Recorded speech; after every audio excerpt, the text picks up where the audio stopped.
Olá, seja muito bem-vindo a mais uma gravação do podcast Vá na Origem, toda quinta-feira de manhã, até mesmo dia 24 de dezembro, que é hoje aqui onde estamos gravando, tem podcast e vamos falar hoje sobre os traumas de infância que podem levar a uma obesidade, seja na criança, seja no adulto que viveu esse conflito lá na infância. Aqui quem fala é Ivan Bonaldo e a Maísa. E nós vamos então adentrar as possíveis origens emocionais desses conflitos que podem então traduzir numa retenção de líquido ou um aumento do tecido adiposo ou talvez também uma diminuição do metabolismo também, que pode estar diretamente relacionado a uma alteração com relação ao aumento de peso, certo? Então, antes de mais nada, vamos apresentar um pouquinho a mais, porque às vezes tem pessoas que caem de paraquedas aqui e acabam não conhecendo muito bem, não sabendo muito bem quem a gente é. Então, eu sou o Ivan, eu trabalho há 13 anos com a origem emocional dos sintomas, tentando enquadrar ali no paciente, entender o que está por trás daquela dor, daquele incômodo físico ou emocional, para que seja possível ter uma resposta melhor, um resultado melhor no seu atendimento. E aí, essa resposta melhor é ter resultados eficientes desde a primeira sessão. Então, que o paciente já saia na primeira sessão tendo alguma melhora, tendo algum resultado, e aí tendo o que geralmente o paciente fala, né? Eu me sinto mais leve, eu me sinto mais tranquilo, eu me sinto mais feliz, parece que tirou um peso das minhas costas depois já da primeira sessão. Então esse é o objetivo, sempre de buscar a origem para melhorar aquele sintoma do paciente. E você? Quem é você aí hoje? Eu sou Maísa, sou fisioterapeuta. Há 4 anos eu trabalho com as terapias. Sou aluna do Ivan, do curso Origens, e a partir do momento que a gente entra nessa linha das terapias, de encontrar a origem emocional do sintoma, a gente tem cada vez mais vontade de pesquisar, de buscar a real causa para que isso estivesse acontecendo, para que esse sintoma esteja desencadeado aí no paciente e, enfim, trazer esse alívio realmente. Porque mesmo que a gente não consiga uma mudança do quadro total na primeira sessão, né, Ivan, é importante que ele saia com algum ponto positivo, saia diferente de como ele entrou. E esse é o nosso objetivo. Muitas pessoas com uma sessão melhoram muito e preferem esperar um tempo. Outras, na primeira sessão, elas têm aquele gostinho de eu quero mais disso, eu quero melhorar. E é pelo fato de a gente encontrar a origem, de a gente tirar o peso daquele caminhãozinho, deixar um pouquinho do lixo da pessoa lá dentro da sessão, para que realmente ela consiga viver aqueles próximos dias muito melhores e ver algo de bom naquilo que a gente fez para aquela pessoa. E a base do processo é o entendimento. Quando nós entendemos o porquê, fica muito mais fácil saber o como sair daquilo. Porque se você vai em algum profissional e você sai sem entender o porquê está naquela alteração, não tem como você se direcionar para ter uma modificação, para ter então um direcionamento para sair daquela disfunção ou daquela alteração. Então esse é sempre o nosso objetivo, tentar achar a origem para modificar a percepção. E quem aí está dos alunos aí, Claudinha, Denise, se alguém puder colocar o tema da live no Instagram aí para o pessoal que for entrando depois saber, então coloca ali tema traumas de infância que levam à obesidade. Então traumas de infância que levam à obesidade, quem puder aí colocar o tema para que o pessoal possa saber aí, quem for entrando, daí eu fixo depois, porque eu estou meio longinho do celular para anotar. E vai falando aí, vão colocando o que vocês já viram de paciente, as observações que vocês tiveram de conflitos, para a gente fazer uma grande troca aqui de conhecimento. Vamos começar por um dos padrões que é um padrão, eu acho que todo mundo deve ter vivido em algum momento da vida. Todo mundo pode ter passado por uma situação dessa forma, todo mundo possa ter vivido momentaneamente ou de uma forma duradoura esse conflito, que é o conflito que gera retenção de líquido. Então, um dos padrões que gera um aumento de peso é a retenção de líquido. E essa retenção de líquido faz com que esse aumento seja rápido e às vezes sem com que haja realmente uma alteração. Ou seja, uma alteração. Deixa eu ver aqui, deixa eu só fixar o tema da live.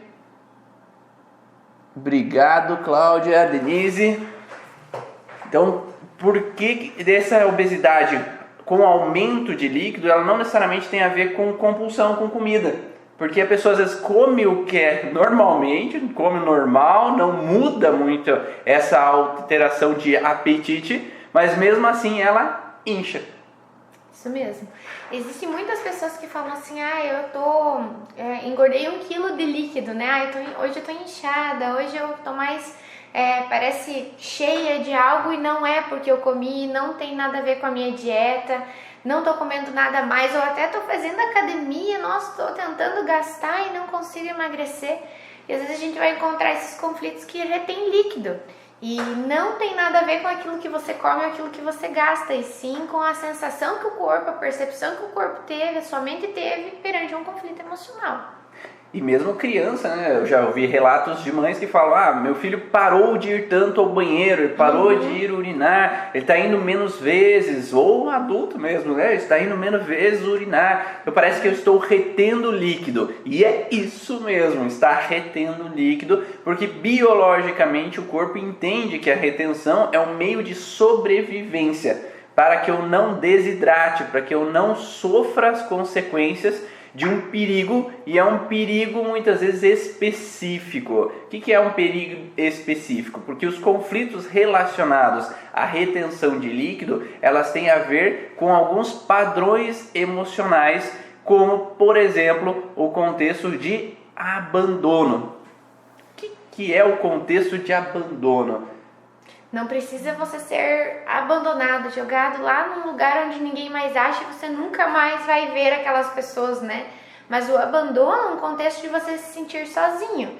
Se eu preciso me manter a sobrevivência pelo menos com água, quer dizer que em algum momento eu senti uma desolação muito grande, uma sensação de estar sozinho, de não ter ninguém para me ajudar, de ter realmente uma sensação que para a criança o abandono é algo que simplesmente não olharam para aquela necessidade que eu tinha de ficar menos tempo nesse lugar, lá com a babá, lá na escola, ou eu tinha a necessidade que viesse me buscar antes no berço quando eu chorei. Então aquele abandono é uma sensação de eu realmente me sentir sozinho, de ter desabado algo e eu não poder sair dessa porque eu não tenho ajuda ou porque eu não estou sendo capaz de resolver meu problema. Estou abandonado, estou me sentindo sozinho aqui. E esse é um grande erro, às vezes, que acontece, né? Que às vezes os pais acham assim, eu nunca abandonei, eu sempre estive lá, eu sempre voltei, eu sempre estive em casa.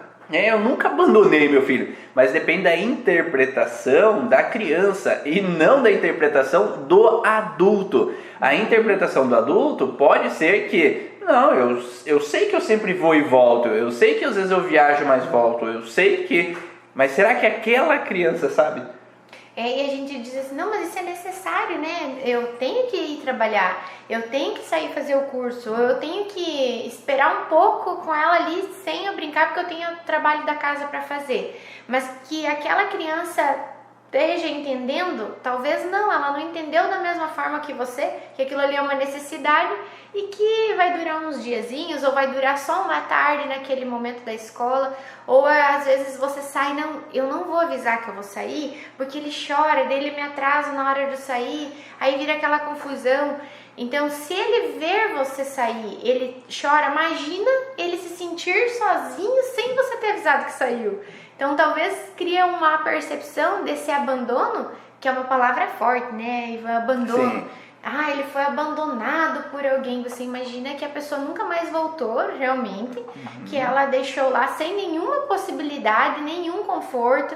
E, na verdade, o que a gente adulto, às vezes, como pais, imagina é que, nossa, eu tô fazendo o melhor para ele, saindo trabalhando, buscando dinheiro e tendo o meu horário assíduo lá no trabalho.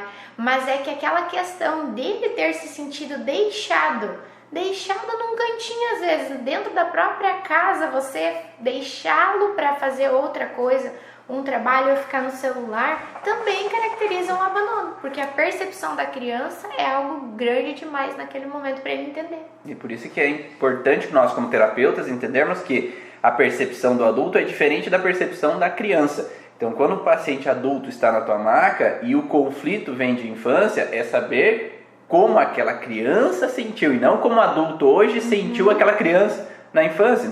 Então isso daí não bate a informação, porque daí não pode expressar ou sentir exatamente aquilo que foi vivido naquele momento. Então por isso que é importante a gente caracterizar esses padrões e não dizer assim que então agora ninguém deve trabalhar, ninguém deve sair de casa, não é esse o processo. O processo é que se eu tenho que trabalhar, se eu tenho que sair, se eu tenho que viajar, que eu possa expressar a criança, que ela possa entender esse processo, ou que eu possa fazer um trabalho lá no Sono REM, né, que a gente já falou em alguns outros podcasts, que explicar para aquela criança no Sono REM, para que ela possa então ressignificar aquele processo. Depois a gente vai explicar um pouquinho melhor o que é isso. Mas explicar para ela o que está acontecendo para modificar aquela interpretação. Ivan, mesmo assim eu falei no Sono REM e não funcionou. Talvez não estava no processo certo, né? A informação não era coerente com o que a criança estava vivendo. Mas mesmo assim que eu falei na questão coerente com a criança, talvez ainda exista um contexto transgeracional. Porque se há algo na história do transgeracional onde uma criança foi deixada para que aos 6 anos de idade, foi deixada para estudar com a avó e com o vô, ou foi deixada na casa de outras pessoas por necessidades, por falta de alimento, por dificuldade dos pais, por separação dos pais. Se houve na história da família alguém que viveu com intensidade a situação de abandono, esta criança pode como pode ou não pode, né? Pode ser que ela tenha uma simetria com essa pessoa, que ela tem uma relação com essa pessoa do transgeracional, e ela, a partir do momento que vive pequenas situações de separação, desenvolver a situação de alteração de retenção de líquido. Então eu já tive vários casos onde, por exemplo, a avó perdeu a mãe cedo, a avó tinha 3 anos de idade e a mãe dela faleceu num parto, e essa filha se sente abandonada porque o pai trabalha, ela é deixada na casa de tias para que as tias cuidem, porque a mãe não está mais presente. E aí essa neta que nasce, cada vez que a mãe vai trabalhar, tem aquela sensação de mãe, não quero que a minha mãe se afaste de mim, porque reativa a lembrança do inconsciente de alguma criança que foi abandonada. Então por isso que quando nós vamos olhar a origem emocional, não basta olhar o que é vivido naquele momento. Nós precisamos saber que existe o transgeracional, que pode deixar uma marca, que nós chamamos de um pré-programante ou um programante no transgeracional, que ele pode disparar na vida dessa pessoa. E que é muito frequente, né? Muito mais frequente do que a gente imagina. Então quando uma criança já de pequena, já nasce ou já tem uma vivência pequena, 3 anos, 4 anos, com um aumento de peso, a gente já tem uma tendência ou de olhar que o conflito é muito grande nesse contexto de gestação ou começo de vida, ou que há algo do transgeracional muito forte que essa criança especificamente reativou. Ou quando tem aquela família, né, que todos os filhos são gordinhos, ou até mesmo todos os adultos têm o mesmo biotipo, mais gordinho, mais fofinho, né, essa questão da retenção de líquidos. Às vezes a gente vai olhar uma história lá atrás que realmente uma mãe morreu cedo, que realmente não é uma família que não pôde sustentar aqueles filhos, teve que dividir, às vezes não foi um abandono completo, mas realmente eu preciso dividir esses filhos na casa de outros parentes com um pouco mais de condições ou mais próximo da escola, como acontecia muito antigamente, né? Ou que era muito frequente ter muitos filhos e o pai e a mãe ter que ir na roça trabalhar e quem cuida é o irmão mais velho ou a irmã mais velha. Então, que também é uma criança. Que é uma representação assim que a mãe me deixa, mas eu não entendo porque minha mãe me deixa, porque a criança não entende a necessidade do trabalho, não entende a necessidade do dinheiro. Simplesmente eu entendo que ela está me deixando. E aí qual que é o detalhe? O detalhe é que uma criança que se sente deixada e isso passa, o sintoma passa. Mas se o sintoma continua, significa que ainda está sendo vivido o processo. Então, se a criança tem um contexto de abandono e tem retenção de líquido e o conflito passou, a retenção de líquido vai parar, vai eliminar todo o líquido e vai diminuir aquela retenção. O que faz com que permaneça é que tem sempre algo que reative a sensação de abandono. Ah, mas eu estou sempre em casa, eu estou sempre com ele. Mas a mãe ou o pai estão em casa olhando o celular, estão em casa assistindo televisão, estão em casa fazendo a comida, estão em casa lavando a roupa, passando a roupa, mas não está em casa 100% dando a atenção. Então é como se não houvesse aquele momento de que eu estou presente. Eu estou presente de corpo e alma com você aqui e eu não estou pensando em nada, porque nem sempre é fácil, né? Porque hoje com a vida que a gente tem aturbulada, muitos pais que eu encontro sensações de abandono de criança, de que ela se sente sem a atenção, deixar de lado, porque a mãe está preocupada com a avó por meio do que está acontecendo, e se a avó está bem ou não está bem, se está preocupada com tal pessoa que está hospitalizada, então está aqui, mas a cabeça não está aqui. E a criança percebe que ela fala e a mãe não responde. Ela fala, o pai está no mundo da lua. Então não há uma presença 100%. Então, com uma criança, para que ela possa sair dessa percepção, tem que haver a presença. Tem que haver essa presença 100%. Então, naquele momento, que seja 1 hora por dia, que seja 30 minutos por dia, mas que tenha um momento de presença onde essa criança se sinta que, tem alguém por mim. E essa aí, de novo, tá a importância de a gente conversar com as crianças, dizer o que está acontecendo. Porque muito se fez e ainda se faz de eles não entendem. Então, é melhor não falar sobre o coronavírus, é melhor não falar por que não tá indo na escola, é melhor não falar que eu tô saindo, é melhor não falar dos problemas, porque o que eles vão ajudar? Mas naquele momento não é eles que poderiam ajudar vocês. E nem precisa falar totalmente o que está acontecendo, né? Pessoas estão morrendo. Colocar no desespero. Não precisa colocar o peso da informação, porque o peso, a dor, o sofrimento, isso aí é coisa de adulto, Sim. né? Agora, a informação de conversar o que é que está acontecendo na nossa vida para que a gente esteja assim, ou para que o papai e a mamãe tem que sair todo dia, ou por que hoje mudou a rotina, alguém tem até uma confraternização à noite que demora para chegar, um lazer que aquele pai e a mãe façam um dia diferente. É interessante a gente contar quando a gente vai sair, quando a gente vai voltar, porque a criança vai estar mais segura e essa questão de abandono, ela já começa a ficar bem mais leve. Então eu já sei, todo dia ele vai, todo dia ele volta. Eu sei que ele sai, eu sei que ele volta. Ele me contou que ia existir essa mudança. Dar segurança, né, àquela criança e tirar o senso de responsabilidade daquela criança também, né? Falar que, tá acontecendo algumas situações, a mãe está preocupada, mas isso é da mamãe. Ou o pai está preocupado com alguma situação no trabalho, por isso que o pai não está conseguindo dar atenção quanto gostaria, mas isso é do papai. O papai vai resolver e você pode ficar tranquilo, brincar, que o papai logo vai voltar ao normal e vai ficar tudo bem. Então, dar esse sentido de que eu vejo o teu sofrimento, eu estou vendo o que está acontecendo, então eu entendo que você está incomodado por isso e por aquilo. Quando as pessoas entendem, a gente não fica mais acalorado, acolhido, né? Se alguém fala para você e você percebe assim que a pessoa não está bem contigo, está mal-humorada, ou a esposa está bicuda ali, está quieto, e você não sabe o porquê, tu não fica incomodado? E todo mundo fala a mesma coisa. Eu queria saber o que ele está pensando. Eu queria entender por que ele está assim. Imagina a criança que aí ela entra num comportamento mais agressivo, ela tá lá irritada, ela tá te incomodando, porque é o que mais a gente ouve, né? Nossa, ele tá... E às vezes falta informação, falta ele entender o que está acontecendo. Por isso a gente trabalha tanto no sono com a criança, porque, nossa, é estranho você ali ficar explicando para aquela criança ali, né? Ele nem tá escutando. Mas às vezes à noite, a hora que ele dormir, em vez de você dar boa noite só com ele acordado, esperar o soninho mais profundo lá, falar no ouvido dele um simples, fica tranquilo, tá tudo bem, ou vai ficar tudo bem.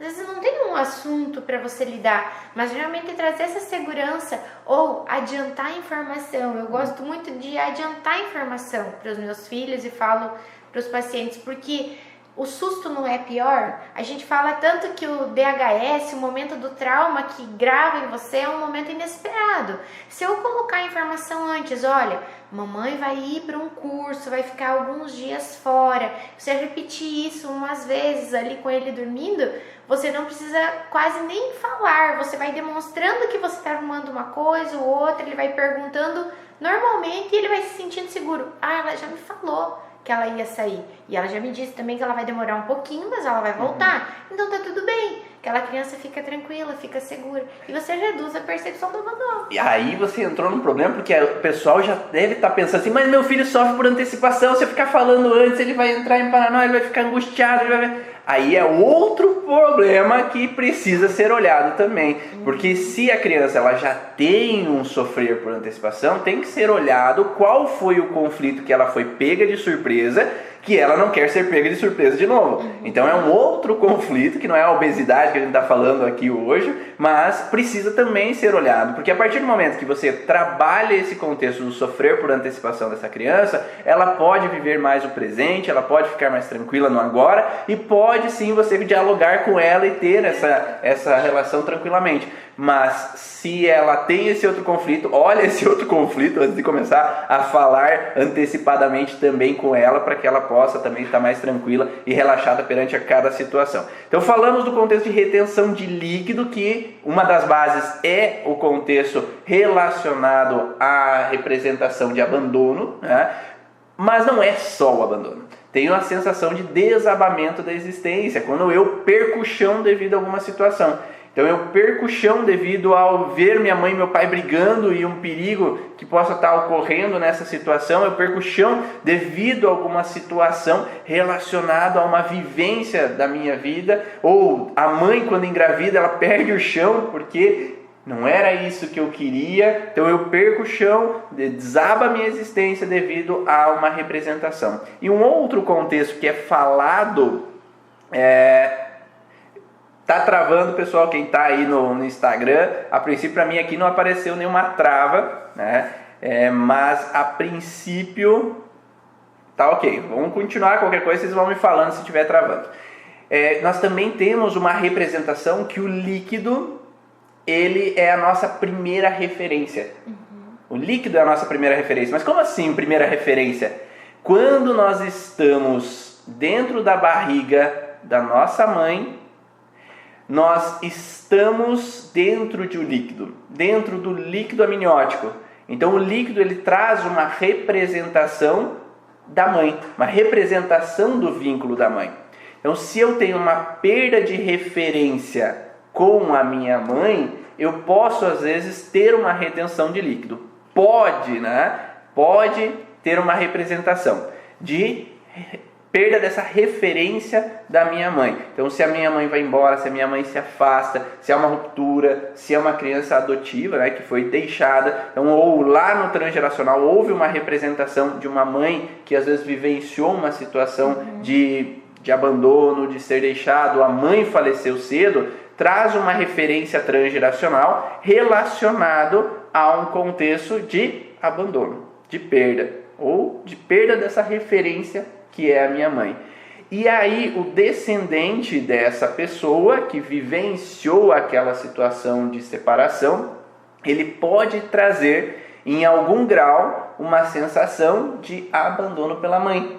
E isso pode ser desde o processo de gestação, algum episódio que a mãe não estava bem, que a mãe passou por alguns problemas dentro da gestação, até um processo de perda de vínculo entre mãe e filho. O que é essa perda de vínculo? Uma mãe, esses dias atrás, ela veio no consultório e falou assim: quando eu tive meu filho, eu não sei o que aconteceu, mas nos primeiros dias parece que eu não tinha esse vínculo, aquele amor, aquela sensação de estar ali junto com ele e de, é meu, né? Eu fui ganhando com o passar dos dias.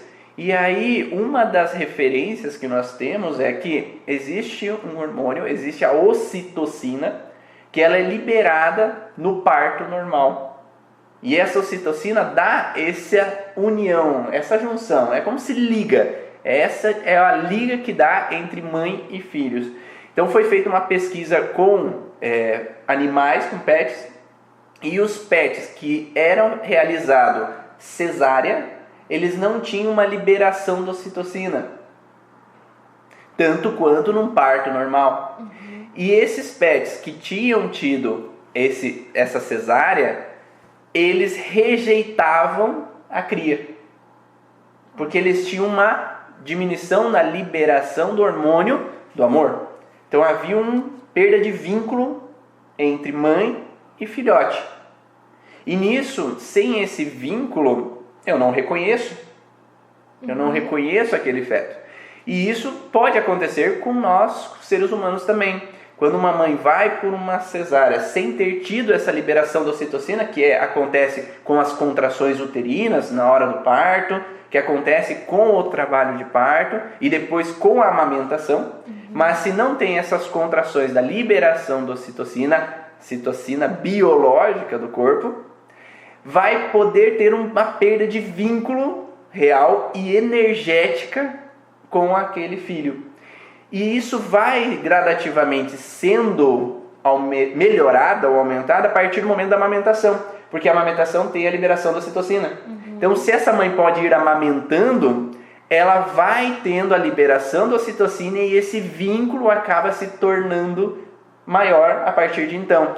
Então, ter esse vínculo, contato pele a pele, bebê pelado, mamãe sem a roupa, sem a blusa de cima, contato pele a pele, ter esse contato, ganhar esse vínculo, faz com que tenha essa sensação de junção entre mãe e filho. E essa junção faz com que eu não tenha sensação de abandono. Por mais que a mãe tentou fazer o máximo, a mãe estava ali, se esforçou, mas algo internamente, hormonalmente, trouxe uma quebra de vínculo entre elas. Parece que eu sinto que a minha mãe gosta mais dos meus irmãos do que de mim, parece que eu sinto que a minha mãe não está presente para mim, parece que eu sinto essa dificuldade nessa junção entre eu e a minha mãe, os filhos e a mãe.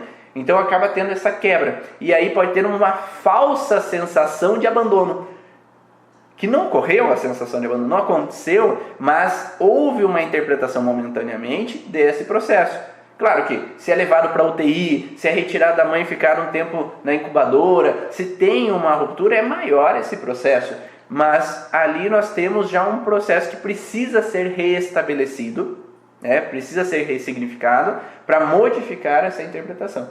Porque tudo aquilo que acontece é realmente algo mais forte, mas aquilo que foi instintivamente perdido naquele momento, por exemplo, uma mãe que não conseguiu amamentar, o que aconteceu de não liberar essa ocitocina, algo instinto de bebê e de mãe buscava que eles se unissem, e por algum motivo, por alguma situação, algum risco, alguma coisa que aconteceu naquele momento, não teve essa conexão biológica ali, fisiológica, e ali já pode ocorrer essa percepção, né, de que, opa, tô sozinho, é risco de ficar sozinha, é risco de minha mãe não estar aqui, ou a mãe também, o sentimento de que eu não tô sendo capaz, eu tô distante, eu não tô conseguindo fazer isso, ou se frustrar por não ter feito parto normal também. Toda essa questão pode acontecer nesse lado mais virtual, né? Então tá com o bebê no colo, mas tô ali chorando, parece que não... Uma depressão pós-parto, vindo de um processo transgeracional, ou eu tô aqui, mas tô deixando meu trabalho lá porque... eu devia estar lá no trabalho, mas eu tô aqui... Ou outro filho em casa, ou né? Ou outro filho, outra criança pequena. E agora pensando nesse negócio de algo que, né, sai o chão dos meus pés, ou a questão do abandono, por que eu tenho que ser maior, né? Pra mim me proteger. Então, quanto mais esse ganho de líquido, quanto maior eu for, mais forte eu sou pra me virar sozinha. Já que eu posso ficar sozinha, eu posso não ter minha mãe ali perto, eu posso ter que me virar enquanto ela cuida do meu irmão mais novo que nasceu, né? Então eu posso ter esse ganho aí. E como tem esse contexto biológico que nós estamos falando, não é biológico, não psicológico, porque biologicamente, no mundo animal, na natureza, um animal abandonado é um animal em risco. Então, se um bebê, uma criança está abandonada, ela não consegue comer sozinha, ela não consegue fazer as coisas sozinhas. Ela precisa de alguém. Então o abandono representa uma sensação de perda de proteção por consequência. Então uma coisa vai levando outra, e aí por isso que surgem os sintomas associados. né, os órgãos e tecidos associados a um princípio inicial que talvez seja a representação de abandono, de me sentir deixado de lado em um determinado momento. Então, por isso que uma criança que possa se sentir deixada, quais são os sinais ali que alguém pediu?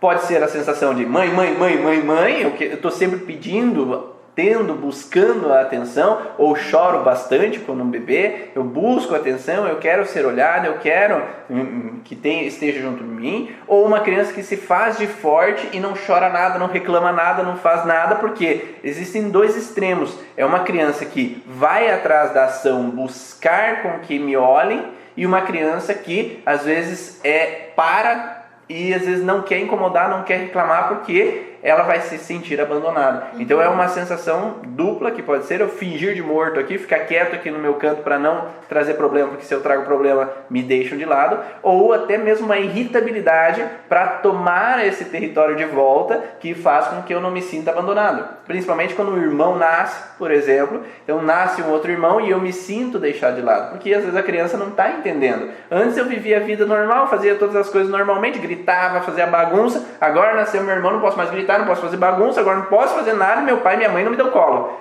porque só pode meu irmão. Então eu posso me sentir deixado de lado, não tendo atenção quanto eu gostaria, me sentir ali segundo plano ali naquele momento, e tudo vai depender da percepção da criança. E aí eu posso ficar mais irritadiço, eu posso ficar mais confrontante para buscar essa atenção, buscar me sentir protegido. E o sintoma mais forte é a retenção de líquido.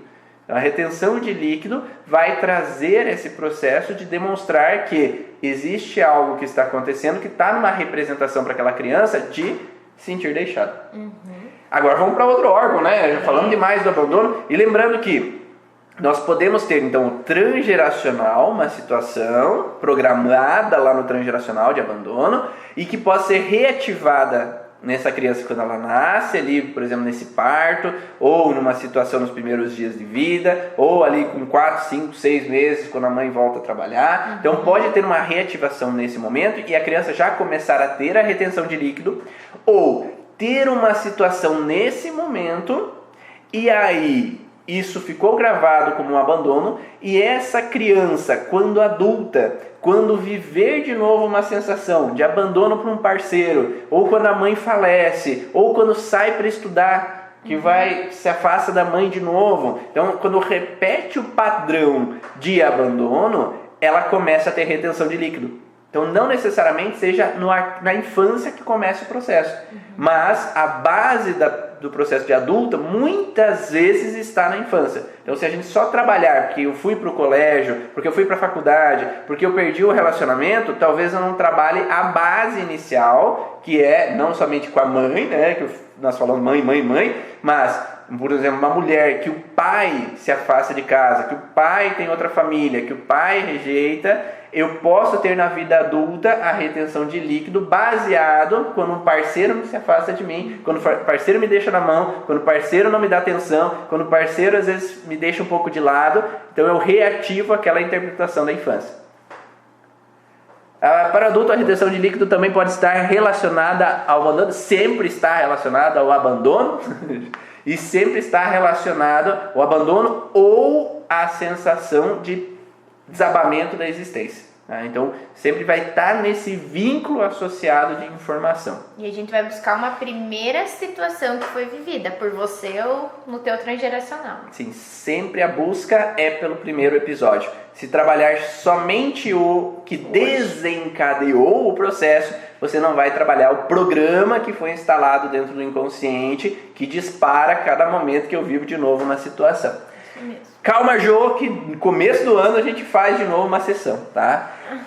Próximo, vamos falar sobre tecido adiposo, né? Se nós estamos falando de obesidade, nós temos tecido gorduroso, tecido adiposo, que está relacionado também a essa retenção, esse processo relacionado a aumento de peso, né? Nós precisamos entender que o tecido adiposo ele tem algumas funções. Não vamos falar sobre todas as funções, porque aqui a gente vai muito longe, né? Vamos passar o dia inteiro falando da função do tecido adiposo. Mas biologicamente a gente já tem algumas bases. Quando nós pensamos que um urso, quando hiberna, ele hiberna e ele consome toda a gordura dele. Não só o urso, mas todos os animais que hibernam, eles consomem toda essa gordura para sobreviver. Então durante o verão eu como, no inverno eu durmo e só gasto o acúmulo. Eu vou gastando aquela gordura que eu acumulei durante todo o verão. Também o urso polar, ele tem um baita tecido adiposo para se defender do frio, então, mudanças climáticas. Então esse ambiente que é hostil, que é com muito frio, ele faz com que eu precise ter um tecido adiposo para me proteger do ambiente externo. Então eu preciso ter uma camada de proteção ao ambiente externo que é hostil, de uma certa forma. Então nós temos duas características principais relacionadas a esse padrão de tecido adiposo, que é uma relação vinculada ao processo de proteção ao frio e um tecido adiposo relacionado a reservas energéticas, reserva de alimento. Sendo assim, se eu tenho um perigo de faltar alimento, eu vou estocar. E nisso a gente pensa na mamma, né, italiana. Então eu vou estocar. Come, filho. Filho, não quer mais uma comidinha? Ó, tem uma sobremesa ali pra você. 2 horas depois, nem 2 horas, né? Meia hora depois, tem um bolinho aqui pra você. Ó, tem uma outra coisinha aqui pra você. Eu fiz uma bolacha que tu vai gostar, hein? Então eu tenho que alimentar os meus para que eles não sintam fome. Por que essa base tem que ser feita? Porque lá atrás, no transgeracional, houve uma situação de falta, né? Houve uma falta de alimento, houve falta de reservas, houve guerra talvez, houve alguma situação vinculada a dificuldades financeiras, monetárias, ou dificuldade em trazer o alimento mesmo em algum momento. Então, ó, pelo jeito tem gente que tem aí família que vai na casa e só com comida. A avó da minha esposa, cada vez que a gente vai lá, cada 5 minutos tem uma comida diferente para ser testada e provada. Então, e não é só acumular no corpo, né? Vai ter uma dispensa lá, assim, com tudo aquilo que eu preciso para 6 meses, né? Então, assim, às vezes as pessoas dão a explicação assim, não, mas eu tenho que aproveitar quando tá na promoção, ou eu tenho que levar porque isso aqui não se encontra sempre, ou vou comprar lentilha agora que tá barato, porque no ano novo, né, a gente vai comer 1 colher cada um, preciso comprar 2 quilos de lentilha. Então, às vezes as pessoas buscam nesses motivos que parecem bem óbvios, né, para você estocar comida. Isso também tem uma relação com algum conflito de que em algum momento faltou e eu não posso mais me pegar sem, porque é um risco para a minha sobrevivência. Se eu não comer, se eu não me alimentar, se eu não tivesse estoque energético, eu posso em algum momento sentir essa falta e vir a falecer ou passar muita necessidade, ver meus filhos sofrerem, pessoas próximas sofrerem. Então, acumular no corpo, se for o fato de estar comendo, e acumular ali, tipo, qualquer perigo eu ter guardado. Sim. A gente não pode descartar também, como a Paula coloca ali, que existem culturas onde se preza o aumento de peso, né? Então, se você for olhar, às vezes, algumas artes marciais japonesas, né? O sumô é cultuado aquela pessoa que tem maior peso, ou que existem algumas culturas, tribos, que aquela pessoa que é mais obesa é a mais fértil, é a mais forte. Então tem essa cultura também que nós temos que saber. Se dentro de uma casa, culturalmente, ser obeso é ok, né? Estar naquele ambiente é ok. Não podemos negar que existem contextos culturais e crenças culturais. Agora, se a pessoa se incomoda com isso, aí a gente tem que ver se essa crença pode ser modificada. E pode, para que ele modifique essa crença de culto ao alimento. Por que culto ao alimento? Porque geralmente o fato de que a alimentação é algo assim comemorada, né? Então, sempre a gente tá junto na frente da mesa, todo mundo feliz, todo mundo alegre. É um culto ao alimento. E quando eu cultuo o alimento, eu acabo vendo o alimento sempre como um momento de felicidade. É aquele prêmio, né? Se eu posso me alimentar é porque tá tudo bem. No momento da festa tá tudo bem, tá todo mundo junto, não tem problemas, né? E a mesma coisa acontece nessa falta, né, Ivan, nas restrições alimentares, quando as pessoas fazem aquela dieta super restritiva, ou quando você coloca um limite, né, para você, no momento em que você tiver aquela fartura ou aquela ver de novo aquela situação que eu não tava comendo massas, né? Não adoro pizza, mas não tô comendo porque tô numa dieta. No próximo momento, sair da dieta que eu for comer pizza, eu sou capaz de comer uma quantidade para 3 pessoas. Porque o meu corpo entende que aquilo ali foi privado, eu faltei, eu tenho um conflito, que se faltar é um risco. Então, o próximo momento que tiver aquilo à disposição, eu vou comer para estocar, não só para me alimentar momentaneamente, né? Sim. Eu preciso guardar aquela reserva porque, né, essa pessoa que está restringindo isso e me falta, então eu preciso, no momento que eu tiver acesso, comer tudo que vier. E as crianças acontecem isso também, né? Às vezes a gente tira algumas coisas ou em casa quase não tem, aí chega no consultório, né? Come um pote de bala que tem ali na recepção. Porque a gente tira alguma coisa e às vezes eles têm essa necessidade ou gostariam de estar comendo, a hora que vê vai comer tudo. Perfeito. Então nós temos essa relação do tecido adiposo de reserva energética, e reserva energética também significa que se eu estou sobrecarregado, se eu estou tá difícil, tá complicada a vida, tá tenso as situações, se eu vivo sempre suando a camisa e numa sobrecarga, eu tenho que buscar reservas para aguentar o tranco. Eu preciso aguentar o tranco dessa situação, eu preciso dar conta dessa situação. Então, aonde a gente vai buscar essa energia? Comendo aquele docinho lá, saboroso, para que eu possa estocar esse processo, né? Então, estocar essa energia que eu vou precisar para um determinado momento, né? Então, esse contexto a gente precisa, a Jocélia, que é a secretária nossa, fala, tia Jo, precisa esconder as balas ali, porque senão pegam tudo ali naquele momento. Deixa 2 só. E aí vem essa relação de que eu preciso de reserva energética para que eu possa me opor. Aí entramos no contexto da insulina também. A insulina e o glucagon, que entram na relação do pâncreas, na parte ectodérmica, nas células alfa e beta, onde eu preciso resistir a uma situação ou me opor a alguma situação. E quando eu preciso resistir ou me opor, eu preciso ter reservas energéticas para que eu possa confrontar e dar conta de uma situação que está acontecendo. Então, se eu vivo um momento que eu tenho que resistir, eu tenho que resistir engravidar, eu tenho que resistir aquele processo assim. Tem pacientes que chegam assim, depois de 15 anos, agora eu quero engravidar. Nossa, 15 anos resistindo, né? Então eu resisto, freio. Agora tá na hora. Agora tá na hora. Então eu adio, eu coloco outras coisas, coloco outros planos. Agora é hora de construir a casa, depois eu preciso estudar, depois o mestrado, depois isso, depois aquilo. Então eu freio, porque no inconsciente engravidar é perigo. Então eu resisto a uma situação e essa resistência faz com que eu busque no alimento uma energia para que eu possa confrontar, ok? Parceiro ou parceira. Então vai ter um confrontamento inconsciente, não é porque eu tenho desejo disso, mas porque eu tenho um contexto de resistir. Ou eu tenho que resistir para a sogra porque eu não suporto ir lá na casa dela, eu tenho que resistir no trabalho porque eu tenho que aguentar o tranco lá dentro porque eu não suporto aquela situação.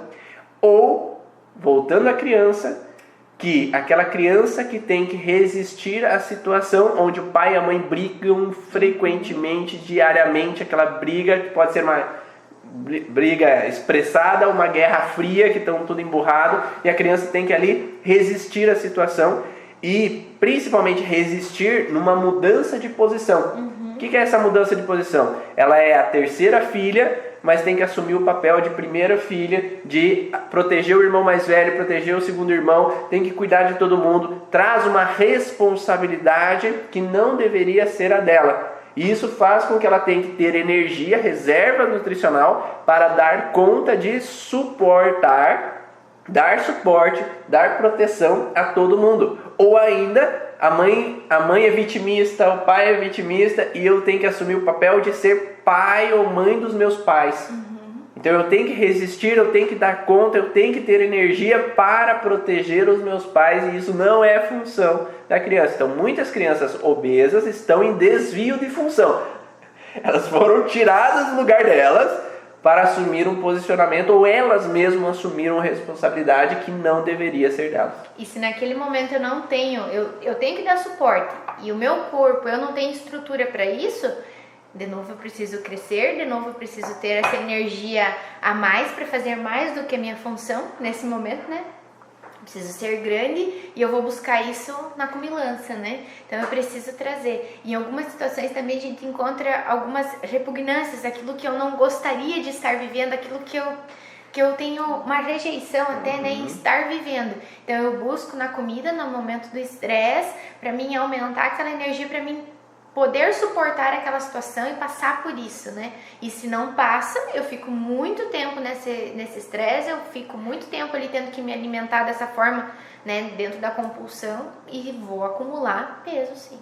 Então são várias as possibilidades, por isso que cada caso é um caso, e a gente vai olhar toda essa conjunção. E muitas vezes tem uma conjunção realmente de fatores.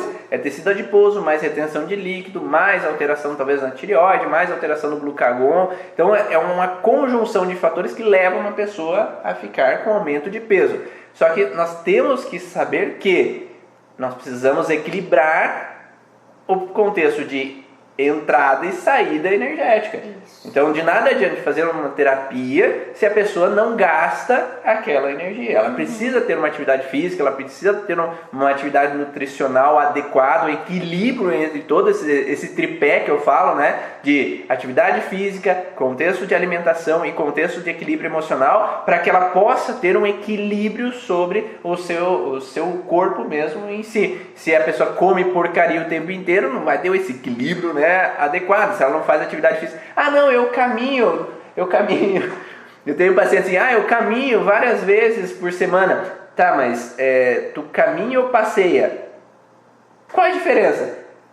Caminhar é caminhar rápido, né, para ter gasto energético. Ou você caminha devagar conversando com outra pessoa vendo as vitrines? Eu caminho devagar vendo as vitrines.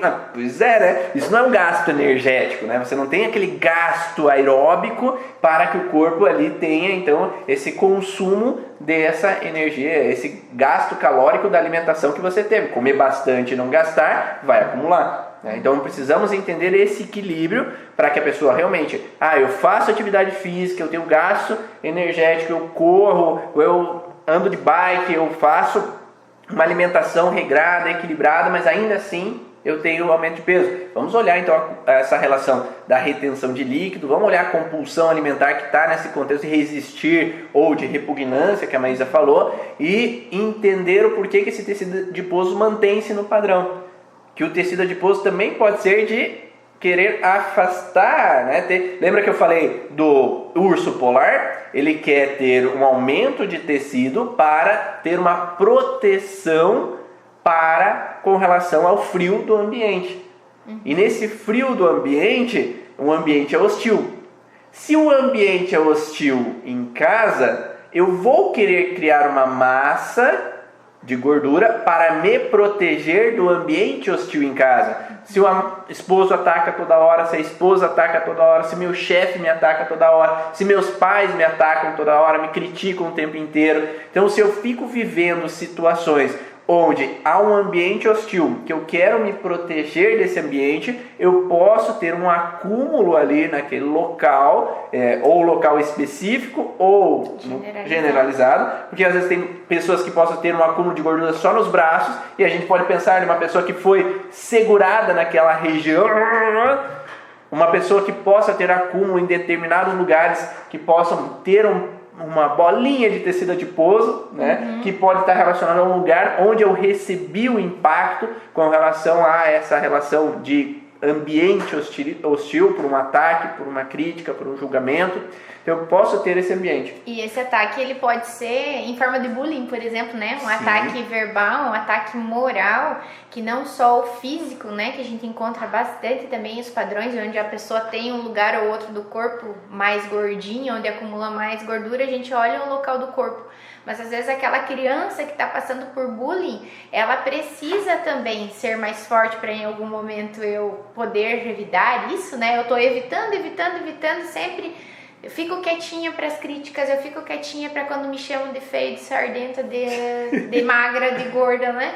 Então eu tô sempre ali naquele momento de crítica, eu tô precisando me defender melhor, porque sem eu me defender, ou estando menorzinha, sem esse tecido, sem esse colchão, né, que amortece as pancadas, eu tô sempre levando, então eu preciso ter alguma camada para me proteger, sendo ele do ataque físico ou desse ataque verbal, moral, né? Então o bullying lá na infância, que foi perguntado também, o fato de que se o bullying ajuda, sim, ele favorece esses conflitos, né, de ataque principalmente, preciso me proteger, talvez eu sendo mais fofinho, eu fico mais protegido. E lembrando que o tecido adiposo tem uma derivação do mesoderma novo, que tem uma característica de informação conflitiva de autodesvalorização, incapacidade ou impotência. Então, se eu me sinto autodesvalorizado ou desvalorizado com relação ao olhar das outras pessoas perante uma determinada região, eu aumento o impacto daquela situação de aumento do tecido adiposo, e se eu fico olhando no espelho, me autocriticando naquele local, eu travo aquele conflito, fazendo com que eu perpetue aquela alteração. Então, se cada vez eu olho no espelho, nossa, que bunda feia, nossa, que coxa horrível, ai, meus braços, eu odeio esses braços. Então eu estou gerando um conflito contra eu mesmo e entrando numa relação de desequilíbrio entre eu e o meu corpo. E fazendo com que progrida essa massa de tecido adiposo. E quando a gente olha para as crianças, né, Ivan, quanto mais elas estão lá nesse processo, mais os pais dizem, para de comer, tá ficando gordo, você não pode comer isso, ai, você já está indo na nutricionista, agora você come todas essas coisas, está comendo escondido. Ou às vezes as crianças que vêm, né, para esse contexto, né, para tratar, os pais já estão ali, ai, a gente veio porque ele está muito gordo, porque ele está sofrendo, porque ele já tem outros problemas de saúde por causa disso, está indo na nutricionista, o nutricionista falou para ele não comer e ele come, se eu não dou ele come escondido. E isso, se os pais não comem escondido também, né?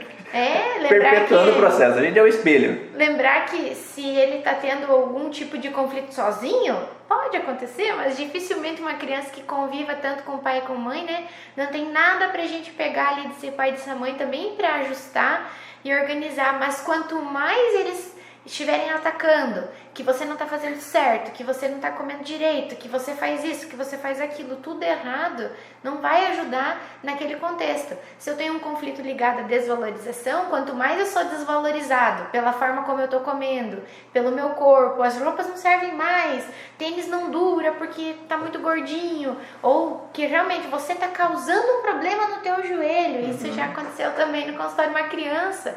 Você acha que ele tem motivo ou ele tem vontade de causar um problema pro joelho dele comendo? Ele não sabe por que ele está comendo daquela forma. E será que porque ele está com aumento de peso, somente é isso a causa da alteração no joelho? E ainda só um joelho? Às vezes acontece, né? Mas, em todo caso... Então, falamos de aumento de retenção de líquido, nós falamos sobre tecido adiposo e vamos falar também sobre a tireoide, que a tireoide tem um conflito de não ser rápido o suficiente. Então, está sempre no processo de aumentar o metabolismo, então aumenta a liberação hormonal da tireoide para aumentar o metabolismo, ou uma redução dos hormônios da tireoide para diminuir o metabolismo. Então, se há um contexto de não ser rápido o suficiente em algum momento, de sempre aquele processo de que eu tenho que acelerar, só que entra num desgaste da tireoide e aí começa a ter diminuição da liberação do hormônio da tireoide, pode começar então a ter um metabolismo desacelerar um pouco e ter essa perda mais reduzida, ter esse gasto energético mais reduzido. Então é importante olhar esse equilíbrio nesse contexto da tireoide também. Quando a gente fala em metabolismo, geralmente, né, a gente olha para a tireoide porque às vezes as pessoas dizem, não, mas eu sou assim porque eu tenho o meu metabolismo menor, diminuído. Ou ele não é acelerado, eu preciso acelerar o meu metabolismo. Olhar que o metabolismo é todo um conjunto do nosso corpo. Geralmente você vai buscar por coisas que vão tratar esses órgãos e não necessariamente o teu metabolismo. Você gasta o quanto você pode gastar. Teu corpo só vai gastar aquilo que é seguro para você. Então, se eu tenho um metabolismo aí mais diminuído, a velocidade, eu preciso potencializar, vamos olhar para que conflito que eu posso estar relacionada a não ser rápido, né? Por exemplo, a tireoide aqui, eu preciso olhar o que está envolvendo isso para que eu ganhe peso. Ou talvez a tireoide seja um início para o teu ganho de peso, mas que outro conflito está potencializando para que você tenha ganho muitos quilos em pouco tempo, para que realmente você tenha engordado só uma região do seu corpo com esse metabolismo baixo, né?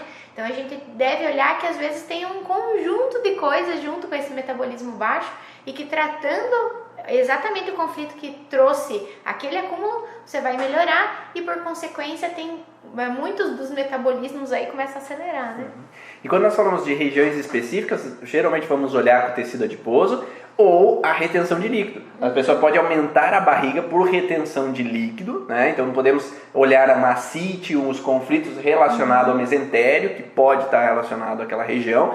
Podemos olhar uma retenção de líquido em braços e pernas, principalmente uma pessoa que possa ter um inchaço nos pés e pernas. E vamos olhar a retenção de líquido nessa relação de abandono, de tomada de direção, que eu perdi o chão devido à tomada de direção que eu tomei, eu me arrependi de uma tomada de escolha que eu tomei que fez com que eu perdesse o chão. Eu posso ter acúmulo de tecido adiposo no abdômen, porque eu poderia entrar numa relação de proteção, de novo, aqueles fatores que nós falamos antes do tecido adiposo. Pode ser uma proteção com relação a uma gravidez, onde houve no transgeracional, às vezes, uma gravidez que não foi sido capaz de proteger ou de gerar uma energia para que aquela criança pudesse sobreviver. Sei lá, são hipóteses, tá? Então, cada caso é um caso, teria que olhar o caso específico para saber o tecido adiposo naquela região e qual é o sentido. Nas coxas, a gente vai olhar geralmente o contexto de tomada de direções ou com relação a algo que aconteceu na coxa, onde que eu não pude também me proteger ou amortecer um problema, como às vezes o parir, né? Porque eu vou ter que abrir as pernas para parir e houve um perigo ali naquela relação, ou abrir as pernas para receber um ato sexual que não foi agradável, ou está sendo incômodo, porque no transgeracional houve mulheres, e eu já ouvi muitas vezes vários profissionais do transgeracional falando que não existe árvore genealógica, que não houve abusos sexuais. Então, em algum momento houve histórias, talvez, de algum contato sexual indesejado, um casamento indesejado, situações de um parto difícil, situações relacionadas a marido alcoólatra que às vezes quer relação sexual, marido violento que busca relação sexual, ou situações de abuso na infância mesmo, e que podem trazer no transgeracional uma representação que para essa mulher ou para esse homem, ao ter relação eu não me sinto tão à vontade, eu tenho algum conflito, eu não sei o porquê, mas eu queria estar bem com meu esposo, eu queria estar bem com a minha esposa, mas aquele contato não é totalmente agradável. E aí pode ter no pubis um aumento, às vezes, de tecido gorduroso, pode ter nas coxas um aumento de tecido gorduroso, como se fosse aquele processo de amortecer o contato ou querer afastar o contato com relação àquela região. Possibilidades, tá? Não coloque isso como uma verdade absoluta que todo paciente que tiver isso vai ter essa relação. Então, tudo que a gente está falando aqui são possibilidades, só que teremos que olhar com relação à retenção de líquido, tecido adiposo, qual é o padrão e qual é a função para aquela pessoa naquela região. Se é abdominal, a retenção ou acúmulo de gordura, a gente pode pensar com relação ao fator de gestações anteriores, conflitos com relação à gestação, mas também podemos pensar que o intestino é o lugar onde é que eu vou ter a absorção de nutrientes.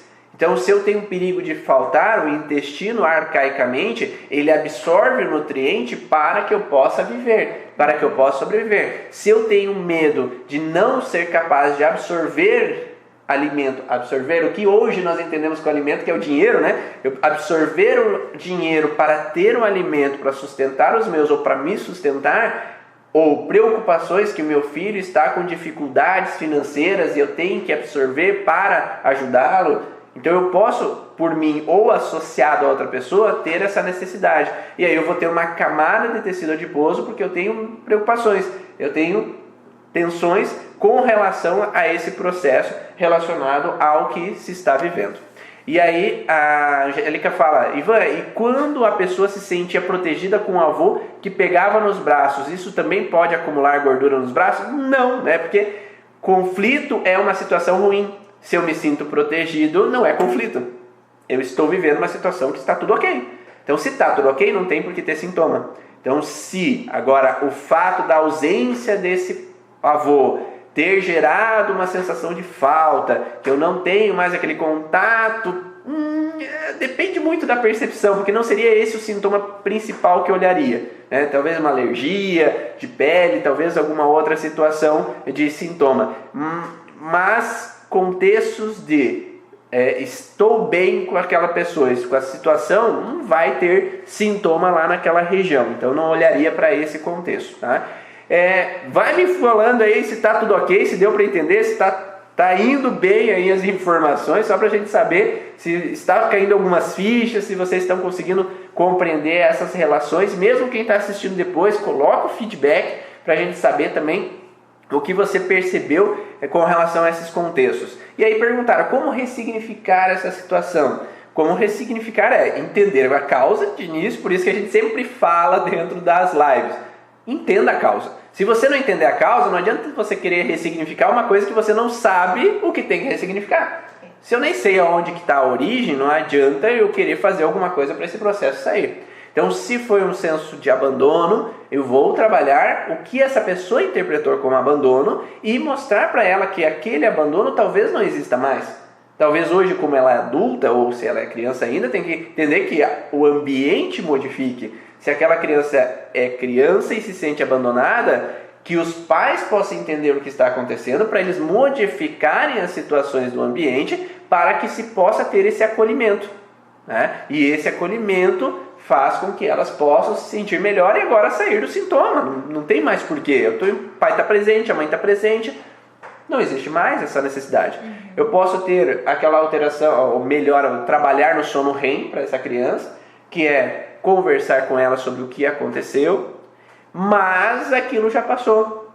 Que o papai e a mamãe vão resolver as situações. Se ela é preocupada com o irmão, o papai e a mamãe são os adultos de casa e vão dar suporte para esse irmão. O papai e a mamãe vão resolver os problemas do teu irmão. Você não precisa resolver o problema. Você pode ficar tranquila, você pode ficar em harmonia para que os teus irmãos, o papai e a mamãe vão resolver. Você pode ser criança, você pode viver a sua infância, você pode brincar normalmente, ficar tranquila, que aqui o papai e a mamãe se responsabilizam. Então, esse é o objetivo. E realmente fazer algo, você como adulta e como pai dessa criança, fazer algo para que essa realidade se torne a realidade. Aquilo que você prometeu, aquilo ali que você realmente intenciona, porque a gente tem muito boa intenção, mas nem sempre a gente consegue colocar em prática. E você ir lá e prometer para aquele filho, deixa para mim que eu resolvo, e você não fazer nada para aquilo resolver, por mais que ainda se arraste a situação, mas você estar ali no processo, mostrando que você quer estar melhor, que você quer resolver aquele problema, que em um outro dia você tem uma outra reação e não aquele comportamento que você estava tendo antes, de realmente deixar ele de lado ou de criticá-lo, né? A partir do momento que você vê, então a crítica está prejudicando, isso está lá atrás ou foi realmente no início da vida dele, vamos colocar para essa criança que está tudo bem, que vai ficar tudo bem, que ele não é aquilo que foi criticado, mas realmente passar a tratá-lo diferente. Colocar em prática aquilo que você fala para o teu filho, porque se você fala, é verdade. A partir do momento que aquilo ali cai por terra, que você não faz, não pratica, é uma falta de confiança, é outra insegurança que você traz para ele. Então, assim, tentar fazer o teu melhor, como a gente sempre faz, mas mostrar as mudanças no dia a dia e permanecer naquele contexto de mudança, de melhora, aprimoramento todo dia, constantemente. Porque a nossa expressão facial não mente. Então, se eu falo que eu vou fazer e não estou fazendo, ou se eu falo que está tudo bem, mas lá aqui não está tudo bem, você está mostrando a verdade para o seu filho que é uma mentira aquilo que está falando. Né? A tua verdade não é a verdade que está sendo expressa. Então é importante que seja coerente, promova a ação e faça aquilo como uma verdade para que daí modifique esse ambiente e essa criança possa sair daquela alteração. De nada adianta eu falar assim, filho, você tá seguro, tá? Você tá seguro, tá tudo bem, né? Mas eu não me sinto seguro, eu me sinto com medo, eu vou te deixar no colégio, mas eu acho que vão te bater. Eu vou deixar com a avó, mas eu não quero que você fique com a avó porque eu não confio nela. Eu quero que você se sinta seguro, mas eu não sinto seguro com o teu pai. Então de nada adianta falar da boca para fora se não está sendo vivida aquela situação. Por isso que é muito importante quando a gente vai trabalhar com crianças, trabalhar com os pais para que eles estejam entendendo que eles estão fazendo alguma coisa e muitas vezes estão fazendo alguma coisa que está gerando a alteração para essa criança. E, Angélica, vou te contar uma coisa que veio de insight aqui para mim. Quando uma pessoa quer me dar uma direção, quer me dar uma escolha, quer que eu faça o que ela quer que eu faça, ela me pega assim e vamos, mas eu não... a Maísa já veio, então eu não quero... Então, quer me forçar a tomar uma direção. Então, aquela pessoa, eu gosto daquela pessoa, ela me guia, ela me direciona, mas nem sempre eu queria ir para aquele caminho que ela quer. E aí, quando eu tenho uma pessoa na vida adulta que quer me forçar, vamos lá, vamos fazer aqui, ou pega no braço, mas pega no braço com um direcionamento, com uma intenção de querer que eu seja como ela quer que eu seja, que faça o que ela quer que eu faça. Aí talvez essa pegada no braço não é totalmente plena para mim, né? Então racionalmente eu sei que não é a intenção, mas lá dentro eu sinto que aquela pessoa está querendo me direcionar para uma coisa que eu não quero. E aí eu posso me incomodar, aí eu posso realmente sentir que aquele contato não é totalmente agradável, né? Então talvez não lá na infância, mas talvez lá na vida adulta ter uma representação disso. E aí modificar essa interpretação, saber que aquilo que na infância aconteceu, que não preciso ficar nessa vivência lá da infância, que eu posso modificar esse processo, aí é interessante. Perguntaram então, a Lívia já respondeu ali, mas para quem quer saber um pouquinho, como trabalhar com o transgeracional. Dentro do curso Origem nós temos algumas técnicas para trabalhar sobre o transgeracional, mas existem outros métodos como a microfisioterapia, psicogenealogia evolutiva, temos outros métodos da hipnose, como regressão, tem alguns outros métodos que trabalham esse transgeracional e é possível olhar para aquele lugar de onde começou toda essa situação e trouxe aquela representação para essa família ou para essa pessoa especificamente. Então você pode olhar de diferentes maneiras. Se quer vir com a gente, vem com a gente no curso Origens. Agora dia 1º de fevereiro vai ter a próxima turma, a 9ª turma do curso Origens. Então se prepara, se você quer buscar mais informações, vamos juntos lá e dia 23, acredito eu, vai ter ali o começo da semana do mini curso Terapeuta da Origem, para você entender um pouco mais como funciona o curso Origens, como você pode compreender essas informações. Então basta ir no meu feed, tem um link de inscrição e que você pode se cadastrar, online, gratuito. Então uma semana para você aprender um pouco mais sobre a origem emocional dos sintomas e vir com a gente na comunidade Origens aí para estar junto com a gente em 2021 para aprender mais e ir junto nesse conhecimento que transforma vidas. A Angélica falou, me puxa, né? Exatamente. O vô me puxa para uma direção e necessariamente não era o que eu gostaria. Espero que vocês tenham gostado de todas essas informações, todo esse conteúdo aí sobre a origem emocional dos sintomas. E terça-feira tem mais informações. E quinta, que vem, dia 31, vamos falar sobre o passado, presente e futuro. O que será isso, hein, Weisa? Vamos deixar ali pro pessoal saber, quinta-feira, 7 horas da manhã. Um grande abraço e eu te vejo na próxima. E um Feliz Natal aí para todos, que hoje é 24. Então tem um Feliz Natal hoje com a família ou não com a família, ou com um vídeo chamada com a família. Que vocês aproveitem, que vocês curtam esse momento, que seja realmente um momento de bem-estar. Muita liberação de ocitocina, muito contato físico ou à distância, mas que seja uma liberação de bem-estar para todos. Um grande abraço, tchau! Tchau, tchau!